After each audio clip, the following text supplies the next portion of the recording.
I have to tell you, I know what is on top of the Washington Memorial, and I know the stairs, but the way you describe it, I'm going to see if I can take the cameras into the Washington Memorial, because it needs to be seen, and I think there's a reason it's not seen anymore. Explain what's on the top of the Washington Memorial in Washington. Nothing can be built higher than this, for this reason, and the stairs. So here's this obelisk that towers over the great city of Washington, D.C. And every morning as the sun comes up, it gets to see only the words that God and the Son can see. And it's in Latin, praise to God.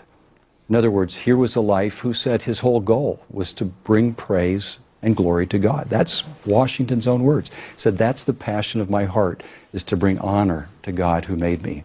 The stairs. The stairs, as you walk up. You can't walk up them today. They won't they'll make you take the elevator. Of course, they think your heart can't handle it. Sure. I think it's a form of historical revisionism. They don't want you to see, as you go up the stairs, that there are Bible verses from the Proverbs all the way up to the top that were supplied by American people as they built that building as a testimony to their faith. And different organizations built it, right?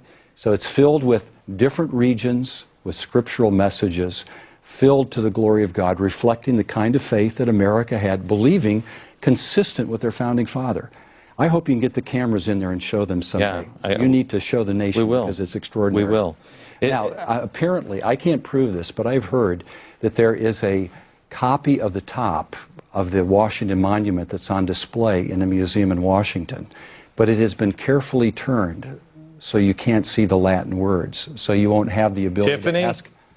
Tiffany, our executive producer, will you find out if that's true or not? We will find out if that's true. All right. Watchdogs? I've heard that said so many times, it must be true. So what I would love to have happen is to say, all right, you keep hiding the text that's on the top, but let's put a camera over and see what you're not letting anyone else see. Okay. Back in just a second.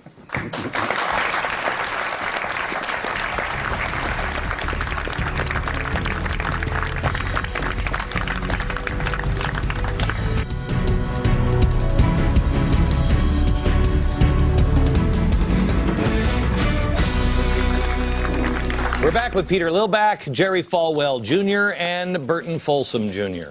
Let me go to the first junior, Jerry Falwell Jr. You're at Liberty University. Do you have a hard time finding teachers that will, professors that will teach?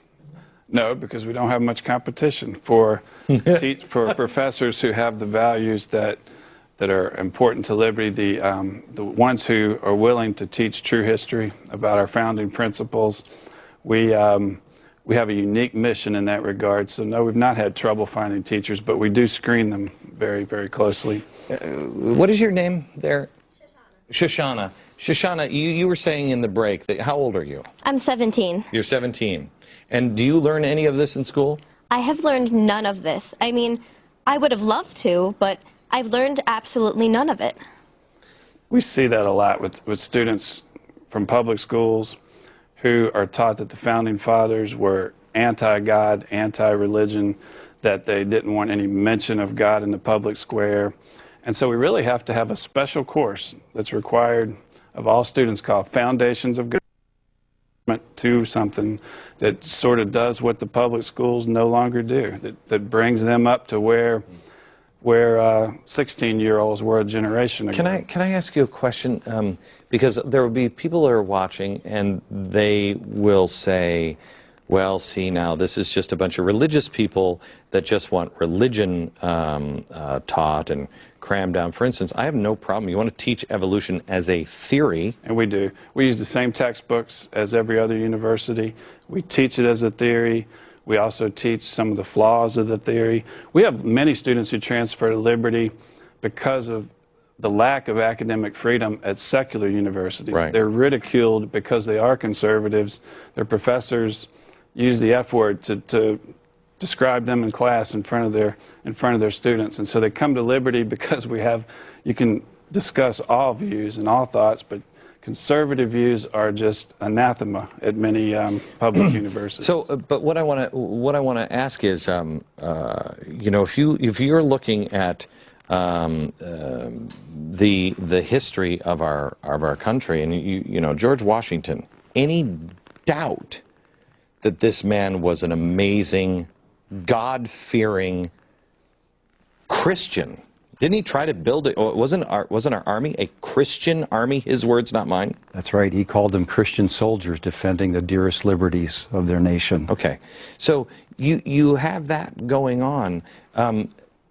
People will say, well, you're just trying to build a big Christian army here. The truth about the founders, and Peter, I'm sure you know this. I don't know if you know this. I don't mean to put you on the spot, but they were the biggest defenders of other religions. That's correct. Were they not? I believe they were. Yeah. I mean, they were the Father Abraham story from George Whitefield and Sam Adams when they got together in the First Continental Congress. Do you know this, Peter? Yes. Yeah. So they got together and they defended. They would go around and testify in court for other religions. I mean, here you are, an evangelical university, and you asked me, a Mormon, to speak. A lot of people have a problem with that.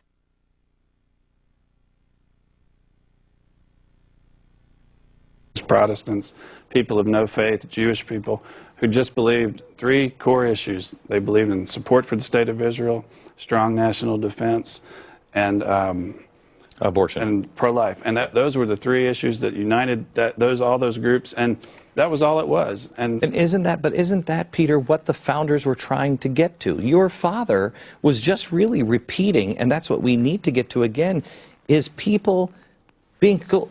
As Thomas Jefferson said, if it neither breaks my leg or picks my pocket, that's right. What difference does it make? It doesn't affect me.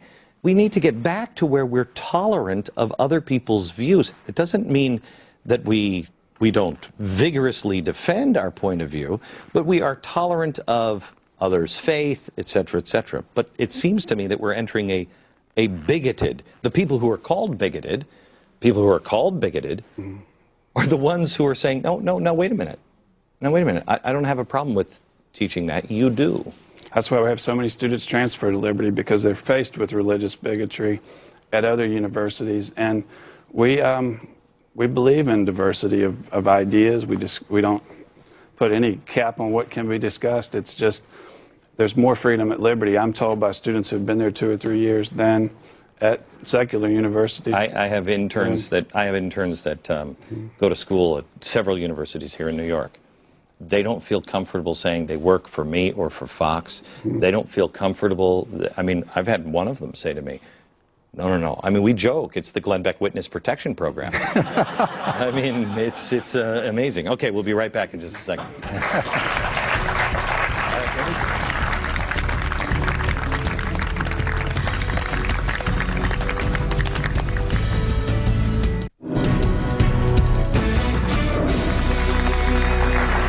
Back now with Peter Lilback, Jerry Falwell Jr., and Burton Folsom Jr., and I want to make a correction here in the monologue, and Burton, you can correct me here on this. In the opening monologue of the program, I said that Woodrow Wilson had 30,000 people in jail. We think the number was, how many, 2,000, 3,000 people?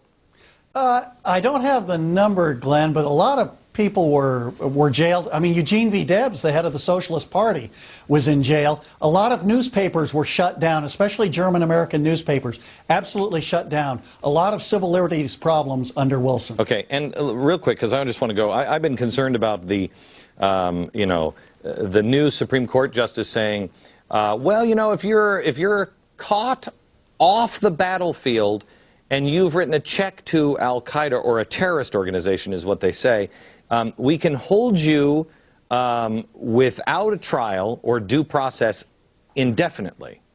And, you know, with all the stuff of talking about the Miranda rights and just, you know, suspending your rights as a citizen, et cetera, people say it can't happen here in America. Burton, would you like to tell me about the citizens under FDR that lost their rights? Of course. Yeah, of course we had, under President Roosevelt, we had Moses Annenberg went to prison for an income tax violation, but Lyndon Johnson, who also had income tax violations, had the IRS called off because Johnson was critical to helping Roosevelt in the state of Texas. I was actually and so if you had income...